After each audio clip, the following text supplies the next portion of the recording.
तुलसीदास जी ने मन में विचार किया कि ये कह रहे हैं, ये कह रहे हैं तो हनुमान जी कब आते हैं, मैंने तो देखा ही नहीं। अब तुलसीदास जी अपनी कथा में रोज ध्यान से देखने लगे कि कौन ऐसा होगा जो हनुमान के रूप में आकर कथा सुनता है। एक महीने के बाद हनुमान जी को पता लगा, एक महीने के बाद तुलसीदास जी को पता लगा कि हनुमान जी किस रूप में आते हैं, क्योंकि उन्होंने देखा, उन्होंने एक श्रावण मास में पूरे श्रावण भर राम कथा सुनाई। एक महीने तक रोज कथा सुनने लोग आते थे, उसमें केवल कोई भी ऐसा आदमी नहीं था जिसने पूरी कथा एक महीने तक सुनी हो। कोई 5 मिनट लेट हो जाए, कोई कथा के 5-10 मिनट पहले ही उठ के चले जाए। तुलसीदास जी देखते रहे कि ये हनुमान नहीं हो सकता, ये भगवान का भक्त नहीं हो सकता जो कथा छोड़ के चला जाए, ये भगवान का भक्त नहीं हो सकता जो कथा चालू हो जाए, गुरुजी आके बैठ जाएं, 1-2 भजन गा दें, 2-4-10 बात कह दें, जब कान में माइक में आवाज आ जाए कि गुरुजी एक कथा सुनाना शुरू कर दिए तब घर से चले, वो भगवान का भक्त नहीं हो सकता। बोलो भक्तवत्सल भगवान की जय हो। वो भगवान का भक्त नहीं है, वो तो आज खाली मजा लेने के हिसाब से चलो यार अब आप मजा आने शुरू हो गया तो अब चले, बाकी कथा था से उसको कोई मतलब नहीं।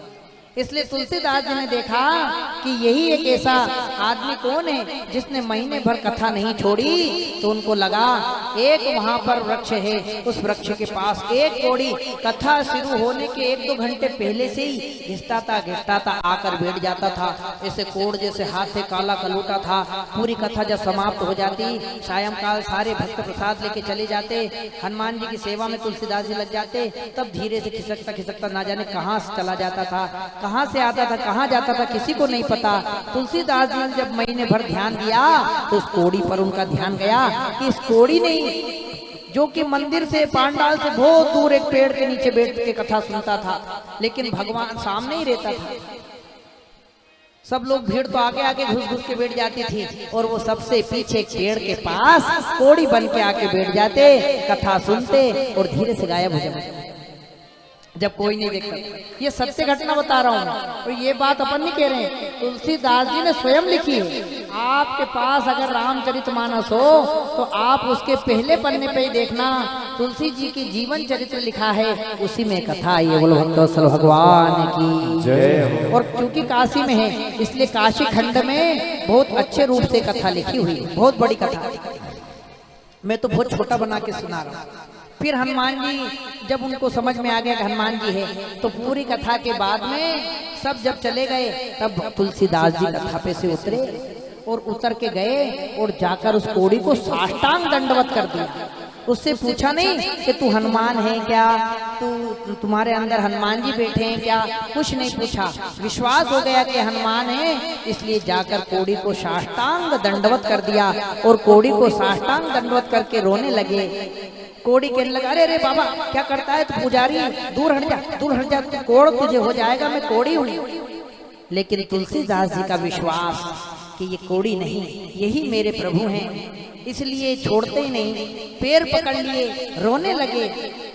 तब भी भगवान ने अपना रूप नहीं दिखाया कि तूने सही किया, मैं हनुमान हूँ। भगवान आखिर तक भी नहीं बताता कि मैं भगवान हूँ। आपके बगल में बैठ जाएगा, हो सकता है आपको सही रास्ते पे भी ले जाएगा, पर वो बताएगा नहीं कि मैं भगवान हूँ। भगवान की कला है, वो काम कर जाते हैं लेकिन किसी को मालूम नहीं होने देते। राम का चरित्र सुन के आज हम लोग भगवान समझ रहे हैं, उस समय तो कलंक ही लगा दिया लोगों ने कि राम ऐसा सीता ऐसी है। इसलिए जब वो होता है तो किसी को उस पर विश्वास नहीं। तुलसीदास जी को इतना विश्वास कि आप हनुमान हो चाहे नहीं हो, मैंने तो आपको हनुमान मान लिया, इसलिए उन्होंने पैर छोड़े नहीं। कोड़ी ने बहुत प्रयास किया पर जब पैर नहीं छोड़े, जब कोड़ी ने कहा क्या चाहता है, कहा मैं भगवान राम के दर्शन चाहता हूँ। बोलो भक्तवत्सल भगवान की जय हो। तो कहा अरे राम के दर्शन करना है तो चित्रकूट जा, मेरे पैर छोड़, चित्रकूट जा, मेरे पैर छोड़। ऐसा कहकर वो कोड़ी खिसकता चला गया, अदृश्य हो गया। और तुलसीदास जी को प्रेमाश्रु आ गया कि यही मेरे प्रभु थे जिन्होंने मेरा आदेश किया। काशी से चल के चित्रकूट आ गए और 6 वर्षों तक चित्रकूट में उपासना की। उस उपासना के प्रभाव से एक दिन भगवान राम लक्ष्मण उनको दर्शन देने आए। सूर्य को अर्घ्य दे रहे थे प्रातः काल। इतने में हनुमान, इतने में राम, थोड़ा आवाज कम करना भैया को हो जाए, थोड़ा घोड़े के ऊपर राम जी और लक्ष्मण जी घोड़े के ऊपर राजकुमार के रूप में तुगड़ुक तुगड़ुक तुगड़ुक तुगड़ुक आ रहे थे। तुलसीदास जी ने जैसे ही देखा कि कितने सुंदर राजकुमार हैं, कितने दिव्य हैं, इनको देखकर ऐसा मन करता है कि देखता ही रहूं। इतने में वो तुगड़ुक तुगड़ुक करके निकल गए। हनुमान जी ने दोपहर में आकर पूछा, बाद में एक पक्षी के रूप में आ गए और वृक्ष के ऊपर आकर तुलसीदास जी से चित्रकूट में पूछा, अरे बाबा आज दर्शन हो गया, अब तो तुम खुश हो? तब तुलसीदास जी ने कहा, किसके दर्शन? बोले, आज भगवान राम ने तुम्हें घोड़े के ऊपर राजकुमार के रूप में दर्शन दिए थे। और जैसे ये बात मालूम पड़ी, तुलसीदास जी ने माथा ठोक लिया। तुलसीदास जी ने अपना माथा ठोक लिया और माथा ठोक के कहने लगे, अरे मैं तो उनको राजकुमार समझा, मैंने भगवान की दृष्टि से तो उनको देखा ही नहीं। बोलो भागवत महापुराण की जय हो। मैंने क्या गलती की कि उनको मैंने तो भगवान के रूप में नहीं, राजकुमार के रूप में देखा। तो बार बार हनुमान जी के चरणों में निवेदन करने लगे, एक बार और कृपा करो, एक बार और दर्शन कराओ, मैंने जीवन में बहुत बड़ी, नहीं तो मैं मर जाऊंगा सरयू में कूदकर। तब भगवान हनुमान ने कहा, नहीं, भगवान की प्राप्ति के लिए अपनी जान दे दे।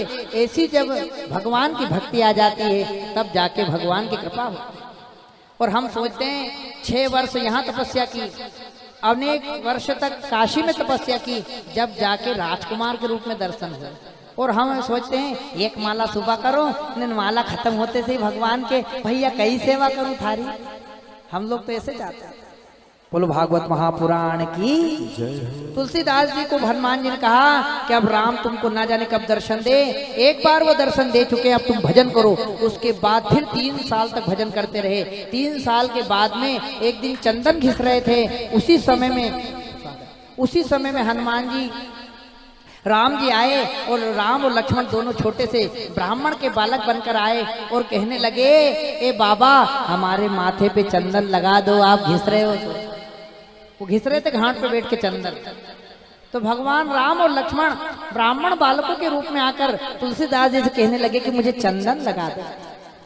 तो हनुमान जी ने सोचा, ये प्रभु जो बैठ रहे हैं इन्होंने सोचा कि ये बूढ़ा बाबा फिर ना भूल जाए कि भगवान है, क्योंकि अब फिर 3 साल बाद भगवान दर्शन देने आए।